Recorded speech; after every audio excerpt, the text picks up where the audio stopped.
We're heading towards Debaltseve, where something has happened that has profound implications for European security. A town vital to both sides, at the heart of a flawed peace agreement, is falling to separatists as we drive. The ground around it changing hands fast. Hours earlier, this was a Ukrainian checkpoint. APCs still smouldering, bodies left behind.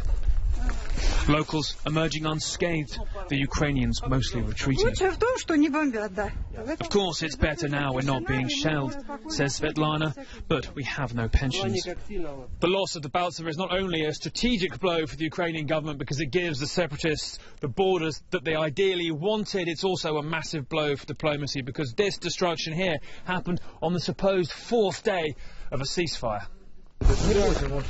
Stalker shows us what he says is a booby trap. But it's clear the men who fled here faced a far better equipped enemy.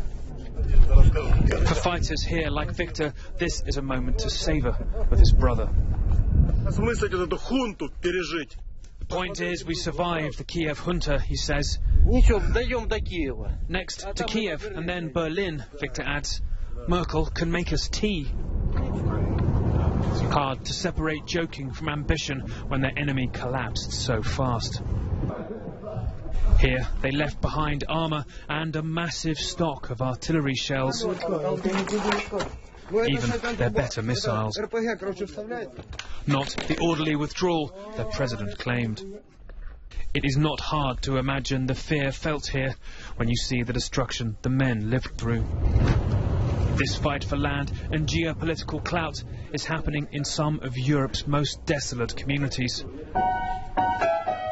Ukrainian soldiers fled this coal mine hours earlier, having held it for 5 months, we're told.